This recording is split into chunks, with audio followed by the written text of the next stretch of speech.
ചെയ്യേണ്ടത്, ഇതിങ്ങനെ ചെയ്യണം, ഇതിങ്ങനെ ചെയ്യണം. ഓക്കെ. 2 ദിവസം കഴിഞ്ഞപ്പോൾ അവൻ പറഞ്ഞു, അപ്പച്ച ഇപ്പം എനിക്കറിയാം അത് ചെയ്യാൻ, അപ്പച്ചൻ ഇനി വരണ്ട, ഞാൻ തന്നെ ചെയ്തോളാം. ഇതാരുടെ വർത്താനം? അത് മകൻ.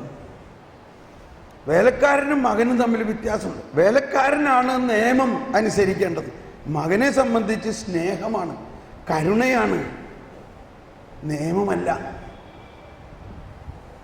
കാര്യത്തോട് അടുക്കണ കണ്ടോ? ഇപ്പൊ ഞാൻ കാര്യത്തോട് അടുക്കണ കണ്ടോ?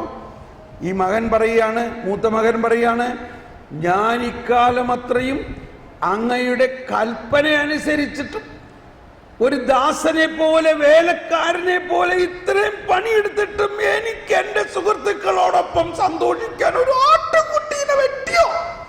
എന്റെ അപ്പനാണ്. എന്നിട്ട് ഇവൻ, ഈ നശിച്ചവൻ, നിങ്ങളുടെ ഈ മകൻ കണ്ടോ, ഇത് മകനാണ് പറഞ്ഞു, നിങ്ങളുടെ ഈ മകൻ വേശ്യകളോടൊപ്പം സകലതും നശിപ്പിച്ചു കളഞ്ഞ് വന്നപ്പോ അവന് വേണ്ടി മുഴുത്ത കാളക്കുട്ടിയെ വെട്ടിയിരിക്കുന്നു. അപ്പോ അപ്പൻ പറയാണ്, മകനെ, എടാ മകനെ, നീ എന്റെ മകനാണ്, നീ ദാസനല്ല, എനിക്കുള്ളതെല്ലാം നിനക്കുള്ളതല്ലേടാ മോനെ. അവൻ ഇത്രയും നാൾ എന്താ വിചാരിച്ചത്? ഞാനൊരു ദാസനാണ്, എനിക്ക് വേണ്ടി അപ്പൻ ഒരു ആട്ടുകുട്ടീനെ പോലും വെട്ടിയില്ല. അതായത് അവൻ അപ്പന്റെ കൂടെ ആയിരുന്നിട്ടും അപ്പന്റെ വാത്സല്യമോ അപ്പന്റെ സ്വത്തിന്റെ അവകാശിയോ ആണെന്ന് അവനുള്ള ജ്ഞാനമില്ല. ഇതായിരുന്നു യഹൂദരുടെ അവസ്ഥ, ഇതായിരുന്നു ഫരിസേയരുടെ അവസ്ഥ. ഒരു വിധത്തിൽ പറഞ്ഞാൽ, ക്ഷമിക്കണം എന്നോട്, അല്ലെങ്കിൽ എൻ്റെ കാര്യം പറയാം, 10-55 വയസ്സ് വരെ ഇതായിരുന്നു എൻ്റെയും അവസ്ഥ. ഞാൻ എല്ലാ ദിവസവും പള്ളിയിൽ പോകണം, എല്ലാ ദിവസവും പ്രാർത്ഥിക്കണം, പക്ഷേ ഞാൻ വെറും ചട്ടപ്രകാരം നിയമം പാലിക്കുന്ന 10 കൽപ്പനകൾ അനുസരിച്ചാലേ ഞാനൊരു സമാധാനമാവുള്ളൂ എന്നുള്ള വിചാരത്തിൽ നടക്കണ ഒരു വേലക്കാരനെ പോലെയായിരുന്നു. പക്ഷേ എനിക്ക് മനസ്സിലായി, ഞാൻ മകനാണ്. മകനായതുകൊണ്ട് പിതാവിൻ്റെ സകല സമ്പത്തിനും ഞാൻ അവകാശിയാണ്. ഒന്ന് സ്തുതിച്ച് യേശുവേ സ്തോത്രം, യേശുവേ ഹല്ലേലൂയ, ഹല്ലേലൂയ.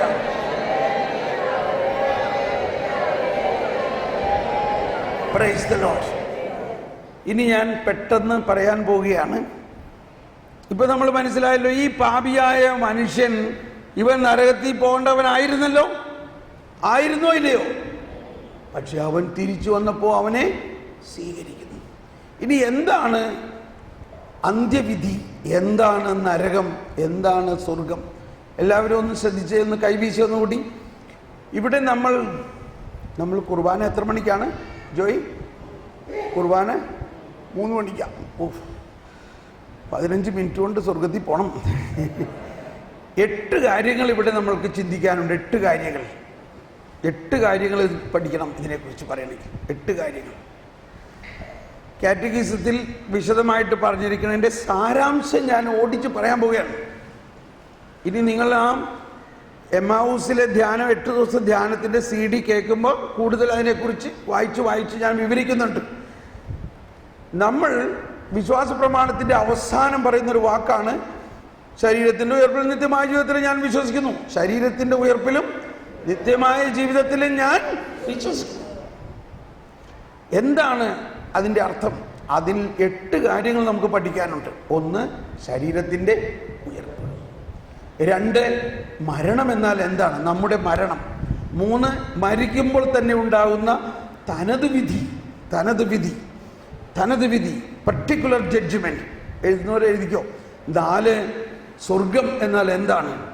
5, ശുദ്ധീകരണ സ്ഥലം എന്നാൽ എന്താണ്. 6, നരകം എന്നാൽ എന്താണ്. 7, അന്ത്യവിധി. 8, പുതിയ ആകാശം പുതിയ ഭൂമി. ഓക്കെ, ഞാൻ ഒറ്റ ഓട്ടം ഓടാൻ പോവുകയാണ്. എവിടേക്ക്? പുതിയ ആകാശവും പുതിയ ഭൂമിയിലേക്ക്. എല്ലാവരും ശ്രദ്ധിക്കണം.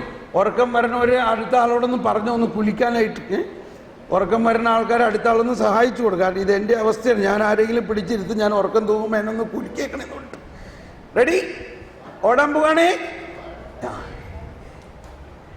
നമ്മുടെ വിശ്വാസത്തിൻ്റെ ഏറ്റവും പ്രധാന ഒരു രഹസ്യം, നമ്മുടെ സീറോ മലബാർ കുർബാനയിൽ നമ്മൾ സർവാധിപനം കർത്താവ് എന്ന് പ്രാർത്ഥിച്ചു കഴിഞ്ഞിട്ട് ശേഷം പാടുന്ന പ്രാർത്ഥനയുണ്ട്, പ്രാർത്ഥിക്കുന്നൊരു പ്രാർത്ഥന, കർത്താവേ അങ്ങ് സത്യമായും ഞങ്ങളുടെ ശരീരങ്ങളെ ഉയർപ്പിക്കുന്നവനാണ്, ഇല്ലേ?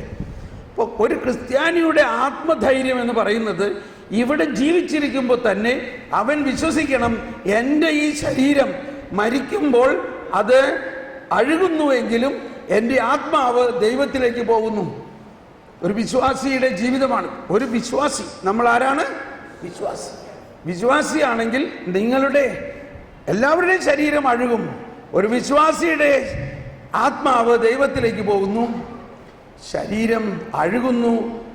ആ അഴുകി ഇല്ലാതാകുന്ന ഈ ശരീരം അന്ത്യദിനത്തിൽ ഉയർത്ത് നമ്മുടെ ആത്മാവിനോട് ചേർന്ന് അമർത്യമായ ശരീരമായി മാറുന്നു.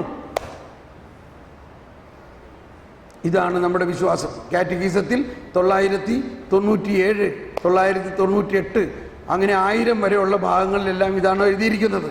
എന്താണ്? നമ്മളുടെ ശരീരം ഇപ്പോൾ അഴുകുന്നത് അന്ത്യദിനത്തിൽ ഉയർത്ത് നമ്മുടെ ആത്മാവിനോട് ചേർന്ന് നമ്മൾ അമർത്യമായ ശരീരവും അമർത്യമായ ആത്മാവും ഒന്നായിട്ട് ആത്മീയ ശരീരമായിട്ട് മാറുന്നു. Praise the Lord. മനസ്സിലായോ? ഇത് ഇനി മനസ്സിലാകാൻ ബുദ്ധിമുട്ടുണ്ടെങ്കിൽ ആര് പറഞ്ഞാലും മനസ്സിലാവില്ല. ജ്ഞാനത്തിന് വേണ്ടി പ്രാർത്ഥിച്ചാൽ മതി. പൗലോസ്ലീഹയുടെ ലേഖനങ്ങളിൽ 15-ാം അധ്യായം, 1 കൊറിന്ത്യസ് 15-ാം അധ്യായം എടുത്ത് വായിക്കണം. അപ്പോൾ ഇങ്ങനെ നമ്മൾ വിശ്വസിക്കണം, എൻ്റെ ഈ ശരീരം മർത്യമാണെങ്കിലും അത് അമർത്യമാകും. ഓക്കെ. കർത്താവേ അങ്ങ് ഞങ്ങളുടെ ശരീരങ്ങളെ ഉയർപ്പിക്കുന്നവനും ആത്മാക്കളെ രക്ഷിക്കുന്നവനും ജീവനെ നിത്യം പരിപാലിക്കുന്നവനുമാണ്. ഇനി രണ്ടാമതാണ് മരണം. എന്താണ് ഈ മരണം? ശ്രദ്ധിക്കണേ. അപ്പോൾ നിങ്ങൾക്ക് അന്ത്യദിനത്തിൽ നിങ്ങളുടെ ശരീരം ഉയർക്കണമെന്ന് ആഗ്രഹമുണ്ടോ? ആഗ്രഹമുണ്ടോ? ഒന്ന് കരം ഉയർത്തി. ആരുടെ എല്ലാം ആഗ്രഹമുണ്ട്? ഓക്കെ. ഈ ഉയർക്കണമെങ്കിൽ എന്തു വേണം? ഉയർക്കണമെങ്കിൽ എന്തു വേണം? മരിക്കണം. നമ്മൾ ഈ മരണത്തെക്കുറിച്ച് വളരെ വികലമായ ചിന്തയാണ്. മരണം വളരെ നല്ല ഒരു കാര്യമാണ്. എന്താ? മരിച്ചാൽ മാത്രമേ നമുക്ക് ഉയർക്കാൻ പറ്റുള്ളൂ. അതുകൊണ്ട് ക്രിസ്തുവിനോടൊപ്പം ഉയർക്കണമെങ്കിൽ ക്രിസ്തുവിനോടൊപ്പം മരിക്കണം. അപ്പോൾ ഒരു ക്രിസ്ത്യാനി മരിക്കുമ്പോൾ അവൻ ക്രിസ്തുവിനോടൊപ്പമാണ് മരിക്കുന്നതെന്നും മരണം ക്രിസ്തുവിലേക്കുള്ള സമാഗമമാണ്. 1020 നമ്പർ 1020 നമ്പറുകളെ കുറിച്ചിട്ടോ, ഇത് ഞാനല്ല പറയുന്നത്, കാറ്റഗിസത്തിലെ പ്രബോധനമാണ്. ഒരു വ്യക്തി മരിക്കുമ്പോൾ ക്രിസ്തുവിനോടൊപ്പമാണ് അവൻ മരിക്കുന്നതെന്നും മരണം സ്വർഗത്തിലേക്ക് നിത്യതയിലേക്കുള്ള ആഗമനമാണെന്നും ക്രിസ്തുവിലേക്കുള്ള പ്രവേശനമാണെന്നും പൂർണ്ണമായ നിത്യതയിലേക്ക് പ്രവേശിക്കും. ഇനി 1020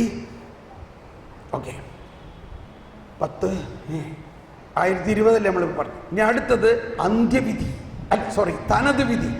മരിക്കുമ്പോൾ തന്നെ ഒരുവന്റെ വിശ്വാസത്തിനും യേശുവുമായിട്ടുള്ള സ്നേഹബന്ധത്തിൻ്റെയും അടിസ്ഥാനത്തിൽ, അവൻ ചെയ്ത പ്രവൃത്തികളുടെ അടിസ്ഥാനത്തിൽ അവന് തനത് വിധി ഉണ്ടാവും. അതിന് ഉദാഹരണമാണ്, നല്ല കള്ളനോട് പറഞ്ഞു, കണ്ടോ, അവൻ ജീവിതകാലം മുഴുവനും പാപത്തിലാണ് ജീവിച്ചത്. ആണോ അല്ലയോ? എന്തുകൊണ്ടാ? ഒരു കാരണം, അവന്റെ പാപത്തിൽ നിന്ന് മോചിപ്പിക്കാനുള്ള യേശു വന്നിട്ടുണ്ടായിരുന്നില്ല. അവൻ യേശുവിനെ കണ്ടപ്പോൾ ആ കുരിശിൽ കിടന്ന് അവൻ യേശുവിനോട് പറഞ്ഞു, കർത്താവേ, യേശുവേ, ഒറ്റ വിളി, ഒറ്റ മിനിറ്റേ അവൻ എടുത്തോളൂ, അങ്ങ് എന്നെയും കൂടി ഓർത്തേക്കണേ. ഉടനെ ഈശോ എന്ത് പറഞ്ഞു? ഇന്ന് നീ എൻ്റെ കൂടെ പറദീസയിൽ. നോക്കി, അവനെ സംബന്ധിച്ച് ജീവിതം മുഴുവനും പാപം ചെയ്ത അവൻ നരകത്തിൽ പോയോ സ്വർഗത്തിൽ പോയോ? മനസ്സിലായോ? അപ്പൊ ഈ നല്ല കള്ളൻ സ്വർഗത്തിൽ പോകാമെങ്കിൽ നിങ്ങളെല്ലാവരും അവനേക്കാളും വലിയ കള്ളനാണോ? നമ്മൾ ആരാ? ഈ നല്ല കള്ളൻ മാമോദീസ സ്വീകരിച്ചവനായിരുന്നോ? ക്രിസ്ത്യാനി ആയിരുന്നോ? അവന്റെ പേര് തോമസ് എന്നായിരുന്നോ? ഒരു ഐഡിയയുമില്ല. അവൻ ക്രിസ്ത്യാനി പോലും അല്ലായിരുന്നു. കാര്യത്തിന്റെ കിടപ്പ് മനസ്സിലായോ? ഈ നല്ല കള്ളനോട് കർത്താവ് പറഞ്ഞു ഇന്ന് ഇതാണ് തനത് വിധി. അപ്പൊ നമ്മളെല്ലാവരും മരിക്കുന്ന നിമിഷം തന്നെ നമ്മളെ സംബന്ധിച്ചുള്ള തനത് വിധി ഉണ്ടാവും. നമ്മൾ ക്രിസ്തുവിൽ വിശ്വസിക്കുന്നവരായതുകൊണ്ട് തീർച്ചയായിട്ടും നമ്മളെ സ്വർഗഭാഗ്യത്തിലേക്ക് പ്രവേശിക്കും. ഒരുപക്ഷെ ഈ സ്വർഗത്തിൽ എത്തിച്ചേരുന്നതിന് ആവശ്യമായ ശുദ്ധീകരണം പൂർണ്ണമല്ലെങ്കിലും നമ്മൾ സ്വർഗത്തിലേക്ക് തിരഞ്ഞെടുക്കപ്പെടുകയും അതിനുശേഷമുള്ള വിശുദ്ധീകരണമാണ് ശുദ്ധീകരണ സ്ഥലം എന്ന് നമ്മൾ പറയുന്നത്. അതൊരു സ്ഥലമല്ല, അതൊരു ആത്മാവിൻ്റെ പൂർണ്ണ വിശുദ്ധീകരണത്തിൻ്റെ ഘട്ടമാണ്. ഒരു നാടകം ഞാൻ കാണിക്കാൻ പോവുകയാണ്. 2 ചേട്ടന്മാരുണ്ട്, വന്നേ വരൂ. വേറൊരു നിങ്ങൾ രണ്ടുപേരും വാ. ഇപ്പോൾ ഞാനൊരു മഹാപാപി, ഞാൻ മരിക്കാൻ പോവുകയാണെന്ന് വിചാരിച്ചു. ഞാൻ മരിക്കാൻ പോകുന്നു, മഹാപാപിയാണ്, മാരകപാപിയാണ്, ഞാൻ കുമ്പസാരിക്കണമില്ല, എനിക്ക് പാശ്ചാത്താപവും വരണില്ല കേട്ടോ.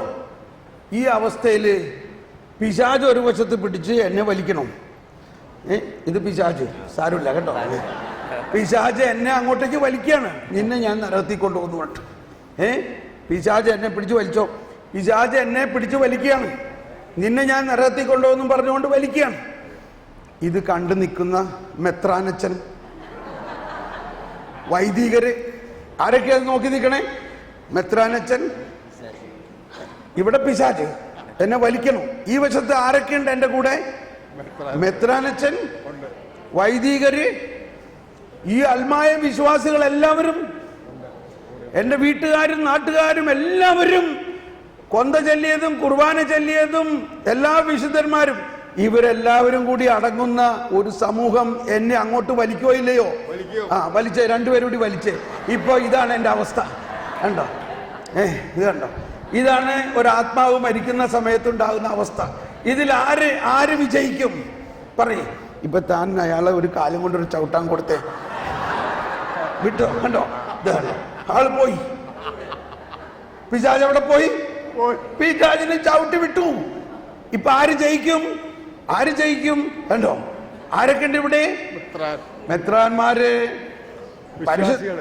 വിശ്വാസിഗണം മുഴുവനും. മെത്രാന്മാർക്കും പറഞ്ഞോളൂ, പരിശുദ്ധ പിതാവിന്റെ പ്രാർത്ഥന എനിക്ക് കിട്ടുമോ? കിട്ടും. മാതാവിന്റെ പ്രാർത്ഥന കിട്ടുമോ? കിട്ടും. എല്ലാ അപ്പസ്തോലന്മാരുടെ പ്രാർത്ഥന കിട്ടുമോ? കിട്ടും. എന്റെ പേരുള്ള പുണ്യാളൻ തോമസ് ലിയായുടെ പ്രാർത്ഥന കിട്ടുമോ? കിട്ടും. പൗലോസ് ലിയായുടെ പ്രാർത്ഥന കിട്ടുമോ? കിട്ടും. സകല വിശുദ്ധന്മാരുടെയും പ്രാർത്ഥന കിട്ടുമോ? കിട്ടും. എന്റെ കരിസ്മാറ്റിക് ഗ്രൂപ്പിന്റെ ആളുകളുടെ കൊന്ത കിട്ടുമോ? ഇപ്പൊ ഞാൻ എന്ത് സംഭവിക്കും? എനിക്ക് ആ മരിക്കണ പരാക്രമ സമയത്ത് എൻ്റെ ഉള്ളിൽ വരാണ്, എൻ്റെ കർത്താവേ, നല്ല കള്ളനെ പോലെ എന്നെ സ്വർഗത്തിലേക്ക് കൊണ്ടുപോണേ. അപ്പൊ ഈ മഹാപാപിയായ ഞാൻ പോവോ സ്വർഗത്തിൽ? പോ. ഇപ്പൊ മനസ്സിലായോ? Thank you. ഇപ്പൊ എങ്ങനെയാണ് പാപി സ്വർഗത്തിൽ പോണെന്ന് മനസ്സിലായോ? പാപി സ്വർഗത്തിൽ കൊണ്ടുപോകാൻ വേണ്ടിയാണ് കർത്താവ് വന്നിരിക്കുന്നത്. ഇവിടെ പാപിയെ സ്വർഗത്തിൽ കൊണ്ടുപോകുക എന്നുള്ളതാണ് കർത്താവ് ഈശോ മിശിഹാ വന്നതിന്റെ ഒരേ ഒരു ലക്ഷ്യം. അപ്പോ തനത് വിധി സമയത്ത്, അപ്പൊ ഈ മരണസമയത്ത് ഇതിന്റെ ഒരു വലിയ ഒരു സംഘർഷാവസ്ഥയായിരിക്കും.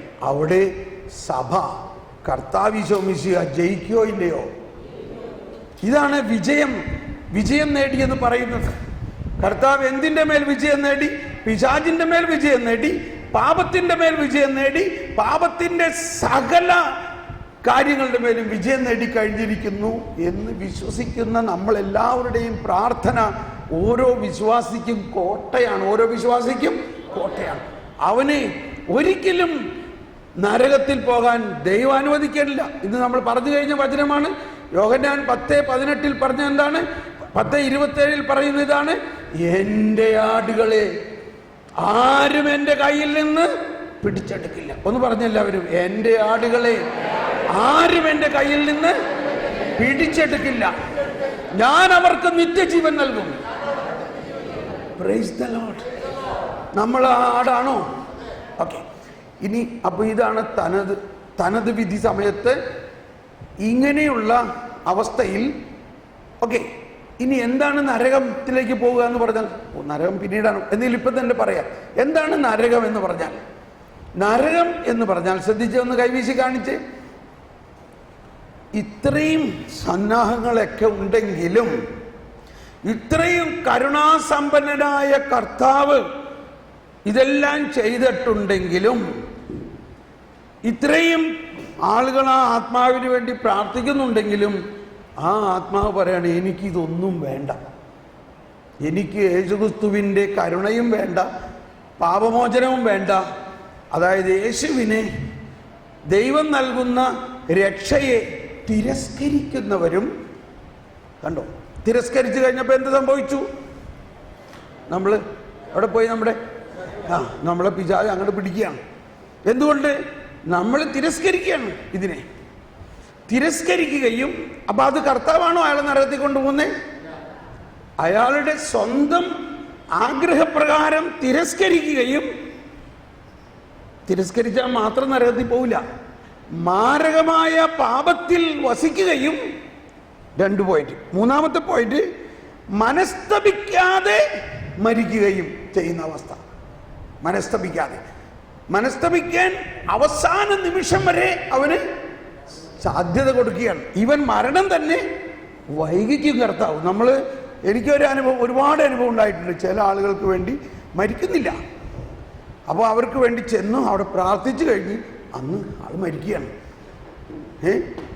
അപ്പോൾ അതിൻ്റെ അർത്ഥം കർത്താവ് കാത്തിരിക്കുകയായിരുന്നു ആ മരണത്തിന് ആവശ്യമായിട്ടുള്ള പ്രാർത്ഥനയ്ക്ക് വേണ്ടി. എന്ന് പറഞ്ഞാൽ ആ 3 കാര്യങ്ങളാണ് ഒരാളെ നരകത്തിലേക്ക് കൊണ്ടുപോകുന്നത്. എന്താണത്? ഈ രക്ഷയെ തിരസ്കരിക്കുകയും, മാരകമായ പാപത്തിൽ ജീവിക്കുകയും, മനസ്തപിക്കാതെ മരിക്കുകയും ചെയ്യുന്ന അവസ്ഥ. 1033. അപ്പോൾ ഇങ്ങനെ ഉള്ള അവസ്ഥയിൽ ഒരാൾ മരിക്കുകയാണെങ്കിൽ തനത് വിധി സമയത്ത് തന്നെ അയാൾ നരകത്തിൽ പോകുന്നു. ഇനി എന്നാൽ യേശുവിൽ വിശ്വസിച്ചുകൊണ്ട് ക്രിസ്തീയ ജീവിതം നയിക്കുകയും യേശുവിനെ നാമമുച്ചരിച്ച് മരിക്കുകയും ചെയ്യുന്നവൻ പൂർണ്ണമായി വിശുദ്ധീകരിക്കപ്പെടുന്നില്ലെങ്കിലും സ്വർഗത്തിലേക്ക് പോവുകയും, സ്വർഗത്തിൽ, അതാണ് സ്വർഗം. അപ്പോൾ സ്വർഗം എന്ന് പറയുന്നത് പൂർണ്ണ വിശുദ്ധീകരണം കഴിഞ്ഞതിന് ശേഷം പിതാവിനോടും പുത്രനോടും പരിശുദ്ധാത്മാവിനോടും ഒത്തുള്ള ജീവിതമാണ് സ്വർഗം. സ്വർഗം എന്ന് പറയുന്നത് ത്രിത്വൈക ദൈവവുമായിട്ടുള്ള സഹവാസമാണ് സ്വർഗം. അതും ഒരു സ്ഥലമല്ല. ഇനി എന്താണ് ശുദ്ധീകരണ സ്ഥലം? ഈ പൂർണ്ണ വിശുദ്ധീകരണം ഈ ജീവിതകാലത്ത് എല്ലാവർക്കും കിട്ടണമെന്നില്ല. ഒരുപാട് പേർക്ക് ജീവിക്കുമ്പോൾ മരിക്കുന്നതിന് മുമ്പ് തന്നെ പൂർണ്ണ വിശുദ്ധീകരണം കിട്ടിയിട്ടുള്ളവരുണ്ട്. എന്നാൽ എല്ലാവരും അങ്ങനെ കിട്ടണമെന്നില്ലെങ്കിൽ, പക്ഷേ യേശുവിൽ വിശ്വസിക്കുകയും യേശുവിൽ സ്നാനപ്പെടുകയും ഈ കൗദാശിക ഫലങ്ങളെല്ലാം സ്വീകരിക്കുകയും എന്നാൽ പൂർണ്ണമായി വിശുദ്ധീകരിക്കപ്പെട്ടിട്ടില്ലെങ്കിലും അവർ സ്വർഗഭാഗ്യത്തിലേക്ക് തിരഞ്ഞെടുക്കപ്പെട്ടവരാണ്. ആ കരുണാസമ്പന്നനായ ദൈവം യേശുവിൽ നടത്തിയ ബലിയുടെ യോഗ്യതയിൽ തന്നെ ശുദ്ധീകരണം സ്ഥലം എന്ന് പറയുന്നത്. ഈ ശുദ്ധീകരണ സ്ഥലം എന്ന് പറയുന്നത് നമ്മളെല്ലാം പലരും ചിന്തിക്കുന്ന മാതിരിയും പലരും പറയാറുള്ള മാതിരിയും ഒരു ഭയപ്പെടുത്തുന്ന സ്ഥലം അല്ല. കരുണാസമ്പന്നനായ ദൈവത്തിൻ്റെ കരുണയുടെ ഏറ്റവും അവസാന വിശുദ്ധീകരണമാണ് അവിടെ നടക്കുന്നത്. ഇവിടെയൊക്കെയാണ് ജ്ഞാനം ഇല്ലാതെ നമ്മൾ എന്തെല്ലാം ചിന്തിച്ചിരിക്കുന്നുണ്ട്. എല്ലാ ധ്യാനത്തിലും ആരെങ്കിലും ഒരു ശുദ്ധീകരണ സ്ഥലത്തിൽ ആത്മാക്കളുടെ പുസ്തകം കൊണ്ടുവന്നുതരും. അതാണ് ഞാൻ പറഞ്ഞ ആ പുസ്തകം ഇവിടെ കൊടുക്കണ്ടെന്ന് പറയുന്നത്. കാരണം ഈ ധ്യാനം മുഴുവനും പറയുന്നത് കരുണയെക്കുറിച്ചും കർത്താവിൻ്റെ സ്നേഹത്തെക്കുറിച്ചുമാണ്. ശുദ്ധീകരണ സ്ഥലം എന്ന് പറയുന്നത് നമ്മളെ തീയിൽ പൊടിക്കുന്ന ഒരു സ്ഥലമല്ല. അപ്പം എന്താണ് ഈ പലർക്കും കണ്ടിരിക്കുന്ന ദർശനങ്ങൾ? ആ ദർശനങ്ങളുടെ മുഴുവൻ നമ്മൾ പഠിക്കുന്നില്ല. അവിടെ തീ കണ്ടു. തീ എന്ന് പറഞ്ഞാൽ കർത്താവിനെ സംബന്ധിച്ച് സ്നേഹവും ശുദ്ധീകരണവുമാണ്. ഒരു 5 മിനിറ്റ് കൂടി എടുക്കും, കുഴപ്പമില്ലല്ലോ. അച്ഛൻ വന്നോ? ഒരു 5 മിനിറ്റ്സ് കേട്ടോ. ശുദ്ധീകരണ സ്ഥലത്ത് എത്തിയിട്ടുള്ളൂ. അപ്പോൾ ശുദ്ധീകരണ സ്ഥലത്തെക്കുറിച്ച് നമ്മൾ ഇത്ര പേരത്ത് ആകുലപ്പെടേണ്ട ആവശ്യമില്ല. കാരണം നമ്മൾ ആ ശുദ്ധീകരണ സ്ഥലത്തിലെ ആത്മാക്കൾക്ക് വേണ്ടി പ്രാർത്ഥിക്കുന്ന പ്രാർത്ഥന ഒന്ന് മനസ്സിലാക്കി ഒന്ന് പ്രാർത്ഥിച്ച് അതിൽ തന്നെ എല്ലാം ഉണ്ട്. എന്താണ്? മരിച്ച വിശ്വാസികളുടെ മേൽ ഒന്ന് പ്രാർത്ഥിച്ച്, എല്ലാവരും ഒന്ന് പ്രാർത്ഥിച്ച്. മരിച്ച വിശ്വാസികളുടെ മേൽ തമ്പുരാന്റെ മനോണത്താൽ ഒന്ന് ആലോചിച്ചു. ആദ്യത്തെ ഒരു വാക്ക് ഒന്ന് ഉച്ചത്തിൽ പറഞ്ഞ്, മരിച്ച വിശ്വാസി. ഒന്ന് ഉച്ചത്തിൽ പറഞ്ഞ്, ഒന്നുകൂടി ഉച്ചത്തിൽ പറഞ്ഞ്, മരിച്ച വിശ്വാസി. അതായത് ഒരു വിശ്വാസി മരിച്ചിരിക്കുന്നു, അതാണ് ഇവിടുത്തെ വിഷയം. ഒരു വിശ്വാസിയാണ് മരിക്കണതെങ്കിൽ അവനെവിടെ പോകും പറയും, അവനെവിടെ പോകും പറയും. അതാണ് അതിൻ്റെ ആദ്യത്തെ വാക്ക് തന്നെ. ഒരു വിശ്വാസി മരിച്ചിരിക്കുന്നു, മരിച്ച വിശ്വാസിയുടെ മേൽ. ഇനി രണ്ടാമത്തെ സ്റ്റെപ്പിൽ പ്രാർത്ഥന എന്താ പറയുന്നത്? നിത്യപിതാവ്. എല്ലാവരും ഒന്ന് പ്രാർത്ഥിച്ച്, നിത്യപിതാവേ, ഈശോ മിശിഹാ കർത്താവിന്റെ വിലതീരാത്ത തിരിച്ചോരയുടെ യോഗ്യതയാൽ മരിച്ച വിശ്വാസികളുടെ മേൽ കരുണയുണ്ടാകും. ആരുടെ യോഗ്യതയല്ല? അപ്പൊ ഈ കർത്താവ് ഈശോ മിശിഹ അർപ്പിച്ച ബലിയിൽ ഈ മരണാനന്തരം വിശുദ്ധീകരണത്തിന് കൂടിയുള്ള യോഗ്യത ഉണ്ടായിരുന്നോ ഇല്ലയോ? ഇതൊന്ന് വിശ്വസിച്ചേ, ഇതങ്ങ് വിശ്വസിക്കും നിങ്ങൾ. നമ്മൾ മരിച്ച വിശ്വാസിക്ക് വേണ്ടി നമ്മൾ പ്രാർത്ഥിച്ചില്ലെങ്കിൽ, ഇത് പണ്ട് ഒരാൾ പറഞ്ഞത് ഇങ്ങനെയാ, ഓ സമാധാനമായി ബ്രദറെ. അയാൾ പറയാണ്, പരസ്യമായിട്ട് പറയുന്നത്, ഞാൻ ഇത്രയും നാളും വിചാരിച്ചിരുന്നത് ഈ ശുദ്ധീകരണ സ്ഥലത്തിലെ ആത്മാക്കൾ ഒരു ഇന്റർവ്യൂ പോയിന്റിലാണ്, അവിടെ പാസ്സായാൽ സ്വർഗത്തിൽ പോകും, അല്ലെങ്കിൽ അവരൊക്കെ നശിച്ച് നരകത്തിൽ പോകും. ഇങ്ങനെ ഇതല്ല നമ്മുടെ വിശ്വാസം. ശുദ്ധീകരണ സ്ഥലത്തിലുള്ള ആത്മാക്കൾ എല്ലാവരും സ്വർഗത്തിലേക്ക് തിരഞ്ഞെടുക്കപ്പെട്ടവരാണ്. Praise the Lord. ഓക്കെ, ഇനി അന്ത്യവിധി. ഇപ്പൊ സ്വർഗം, ശുദ്ധീകരണ സ്ഥലം, നരകം കഴിഞ്ഞു. ഇനി അന്ത്യവിധി. അന്ത്യവിധി എന്ന് പറയുമ്പോൾ അന്ത്യവിധിയുടെ പ്രധാന കാര്യം കർത്താവ് ഈശോ മിശിഹായുടെ വീണ്ടും വരവ്, രണ്ടാമത്തെ വരവ് ആണ് പ്രധാന സംഭവം. കർത്താവ് വീണ്ടും വരുമെന്ന് നിങ്ങൾ വിശ്വസിക്കുന്നുവോ? ഇനി ഈ വീണ്ടും വരുന്ന സമയത്ത് എന്ത് സംഭവിക്കുന്നു?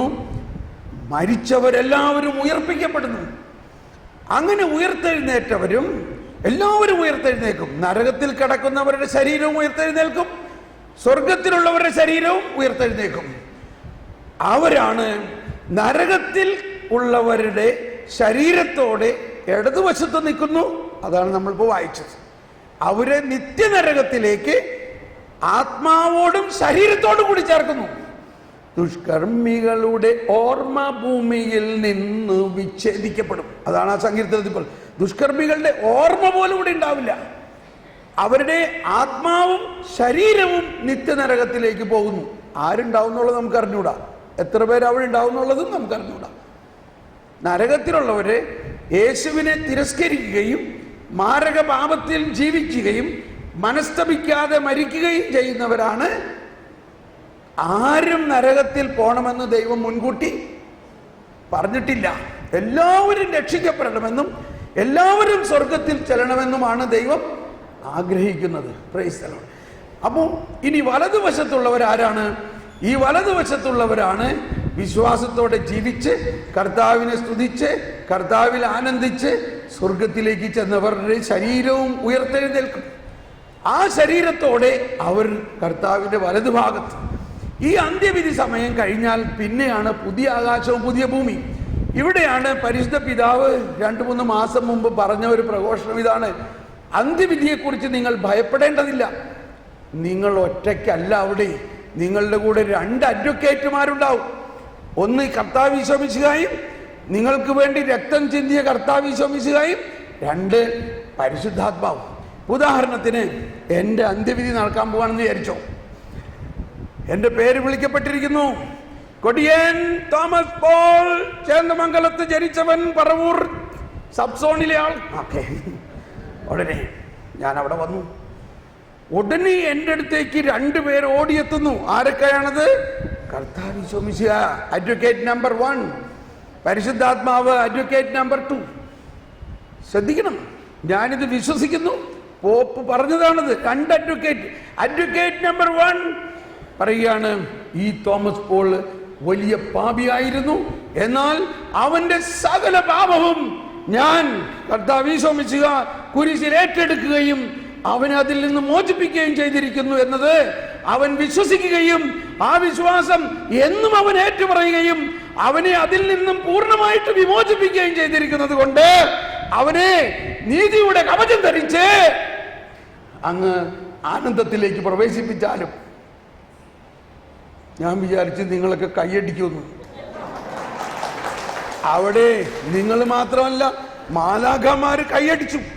ഉടനെ തന്നെ പരിശുദ്ധാത്മാവ് ഓടി വന്നിട്ട് പറയുകയാണ്, ഈ തോമസ് പോൾ ജീവിച്ചിരുന്ന കാലത്ത് പരിശുദ്ധാത്മാവിന്റെ വരദാന ബലങ്ങൾ ഉപയോഗിച്ചുകൊണ്ട് അനേകം ആത്മാക്കളെ സ്വർഗത്തിലേക്ക് നേടിയിരിക്കുന്നത് കൊണ്ട് അവന് ഒരു കിരീടവും സ്വർണ്ണ മെഡലും കൊടുക്കണം. ഇങ്ങനെ അപ്പോൾ എല്ലാ മാലാഖമാരും വന്ന് അവരെന്റെ കൈക്ക് പിടിച്ചുകൊണ്ട് കിരീടവും വെള്ളക്കുപ്പായവും ധരിപ്പിച്ചുകൊണ്ട് ഗാനം ആലപിക്കുകയാണ്. രാജകുമാരി സ്വർണ്ണക്കശ ഉടയാട ചാർത്തി അന്തപുരത്തിൽ ഇരിക്കുന്നു, വർണ്ണശബളമായ അങ്കിയണിയിച്ചവളെ രാജസന്നിധിയിലേക്ക് ആനയിക്കുന്നു. 45-ാം സങ്കീർത്തനം. ആരാണ് ഈ രാജകുമാരി? ഈ സഭ, മുടിചൂടി നിൽക്കുന്ന മണവാട്ടിയായ സഭ ഇതാ സംഭവിച്ചിരിക്കുന്നു. അതാണ് പുതിയ ആകാശവും പുതിയ ഭൂമിയും. ഇതാണ് ഓരോ വിശുദ്ധ കുർബാനയിലെ അവസാനം സീറോ മലബാർ കുർബാനയിൽ പാടുന്നുണ്ട്. എന്താ പാടുന്നത്? പ്രീതി കലർന്ന യുഗാന്ത്യത്തിൽ നഗരത്തിൽ.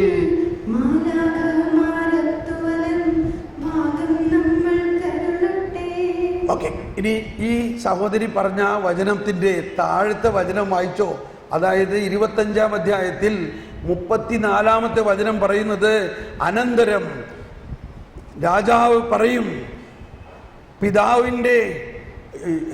പിതാവിന്റെ വലതുഭാഗത്ത് നിൽക്കുന്നവരെ, എന്താണ്, അല്ലെങ്കിൽ എന്താ പറയണേ, പിതാവിനാൽ അനുഗ്രഹിക്കപ്പെട്ടവരെ, ലോകസ്ഥാപനത്തിന് മുമ്പ് മുതൽ നിങ്ങൾക്ക് വേണ്ടി ഒരുക്കിയിരിക്കുന്ന ആ അവകാശം നിങ്ങൾ സ്വന്തമാക്കുവിൻ.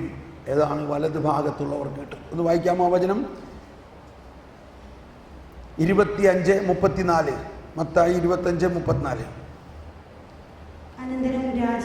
അനന്തരം രാജാവ്, എല്ലാവരും ഏറ്റു പറഞ്ഞുകൊണ്ട്, അനന്തരം രാജാവ് തന്റെ വലതുഭാഗത്തുള്ളവരോട് അരുളി ചെയ്യും, എന്റെ പിതാവിനാൽ അനുഗ്രഹിക്കപ്പെട്ടവരെ വരുവിൻ, ലോകസ്ഥാപനം മുതൽ നിങ്ങൾക്കായി സജ്ജമാക്കിയിരിക്കുന്ന രാജ്യം അവകാശപ്പെടുവിൻ. ഇപ്പൊ ഇതിന്റെ ഉള്ളിൽ ആരൊക്കെ ഉണ്ടാവും? ആദിമാതാപിതാക്കൾ, ഉത്ഭവപാപം ചെയ്ത ആദിമാതാപിതാക്കൾ നമ്മളോടുകൂടെ സ്വർഗത്തിൽ പിതാവിന്റെ വലതുഭാഗത്തുണ്ടാകുമോ ഇല്ലയോ? അവരുടെ കൂടെയാണ് നമ്മൾ. ഇപ്പോൾ ഇത്രയും മനസ്സിലാക്കുക. ഇനിയും ആർക്കെങ്കിലും സംശയം ഉണ്ടെങ്കിൽ നമുക്ക് നാളെ മാറ്റാം. ഇപ്പോൾ ഈ വിശുദ്ധ കുർബാനയിൽ ഈ ബോധ്യത്തോടെ നമ്മൾ ഈ വിശുദ്ധ കുർബാന അർപ്പിക്കുകയാണ്. ഈ ബോധ്യത്തോടെ ഈ വിശുദ്ധ കുർബാന എന്ന് പറയുന്നത് ആ സ്വർഗരാജ്യത്തിന്റെ ആ പിതാവിന്റെ വലതുഭാഗത്ത് നിൽക്കുമ്പോഴുള്ള അനുഭവത്തെ ഇവിടെ വെച്ച് മുൻകൂറായി നമുക്ക് നൽകുന്നതാണ് ഈ ദിവ്യ വിശുദ്ധ കുർബാന. ആ ബോധ്യത്തോടെ നമുക്ക് കുർബാനയിലേക്ക് പ്രവേശിക്കാം. Price the Lord.